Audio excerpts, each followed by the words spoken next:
Bismillahirrahmanirrahim. Assalamualaikum warahmatullahi wabarakatuh. Halo semuanya, perkenalkan nama saya Askal Bina Marsya dari kelas 105 SMA Negeri 7 Kota Cirebon. Pada hari ini saya akan menjelaskan materi tentang kedatangan dan penyebaran Islam di Indonesia. Kedatangan Islam di Indonesia disebarkan secara damai oleh para dai yang menyebabkan mayoritas penduduk Indonesia beragama Islam. Islam di Indonesia memiliki karakteristik yang berbeda dengan di Mesir atau Arab Saudi karena sejarah masuknya yang unik.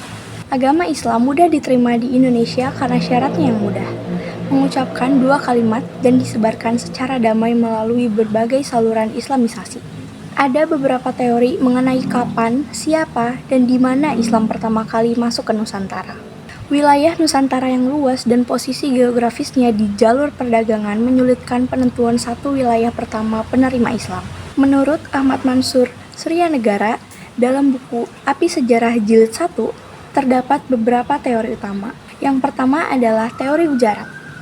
Pencetusnya adalah Prof. Dr. C. Snowhorn-Crunch. Asalnya, Islam masuk dari Gujarat, India, sekitar abad ke-13 Masehi. Wilayah pertamanya adalah Kerajaan Samudra Pasai. Namun sayang, teori ini tidak bisa merinci perkembangan ajaran tasawuf dan tidak menjelaskan bagaimana kerajaan besar bisa langsung berdiri. Yang kedua, teori Mekah. Pencetusnya adalah Prof. Dr. Buya Hamka. Asalnya, Islam dibawa langsung oleh saudagar dari Arab Timur Tengah pada abad ke-7 Masehi.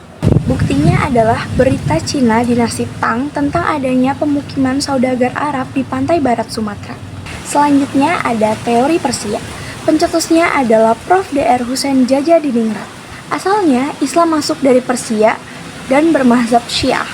Buktinya adalah sistem mengeja bacaan huruf Al-Quran di Jawa Barat menggunakan ejaan Persia. Namun sayang, kelemahannya adalah mayoritas Muslim Jawa Barat bermazhab Syafi'i. Selanjutnya adalah teori Cina. Pencetusnya adalah Prof. Dr. Slamet Mulyana. Asalnya Islam masuk dari Cina. Buktinya yaitu kronik Lenteng Sampokong yang menyebutkan Sultan Demak dan Wali Songo merupakan keturunan Cina. Yang terakhir, teori maritim oleh N.A. Baloch. Teori ini berpendapat bahwa penyebaran Islam tidak bisa dilepaskan dari jalur perdagangan maritim. Umat Islam memiliki kemampuan dalam penguasaan perniagaan melalui jalur laut, yang sudah menjadi tradisi sejak lama. Prosesnya yaitu agama Islam dikenalkan di sepanjang jalur niaga di pantai-pantai tempat persinggahan mulai abad ke-1. Prosesnya adalah agama Islam dikenalkan di sepanjang jalur niaga di pantai-pantai tempat persinggahan mulai dari abad ke-1 Hijriah. Proses ini berlangsung hingga abad ke-5 Hijriah. Fase pengembangan atau membangun kesultanan terjadi mulai abad ke-6 Hijriah. Dari mulai Aceh pada abad ke-9 Masehi, dengan saudagar pribumi berperan penting dalam pengembangan di pedalaman. Mari kita bahas perkembangan kesultanan di Indonesia. Masa perkembangan agama Islam adalah ketika umat Islam telah membangun kesultanan sebagai bentuk kekuasaan politik. Istilah kerajaan berubah menjadi kesultanan dan raja menjadi sultan.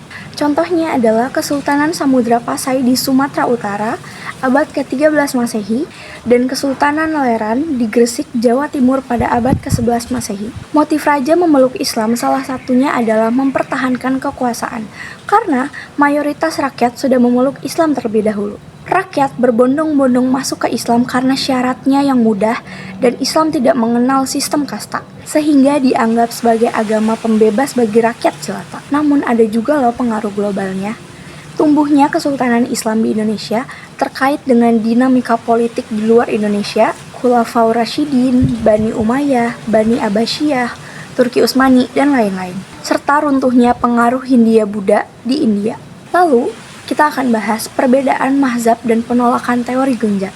Catatan Ibnu Battuta, penjelajah Muslim di Maroko, yang berkunjung ke Samudra Pasai pada tahun 745 sampai 746 Hijriah menjadi poin penting. Faktanya, di Gujarat berkembang mazhab Syiah, sedangkan Kesultanan Samudra Pasai bermazhab Syafi'i. Lalu, Buya Hamka berargumen, perbedaan mazhab inilah yang dijadikan alasan oleh Buya Hamka untuk menolak teori Gunjat. Menurutnya, tidak mungkin Islam di Samudra Pasai berasal dari Gujarat yang berbeda mazhab. Kesimpulannya, Buya Hamka berkeyakinan bahwa Islam dibawa langsung oleh saudagar dari Mekah, bukan dari Gujarat. Hal ini didukung oleh adanya persamaan mazhab di Arab dan Indonesia yang sama-sama menganut mazhab Syafi'i.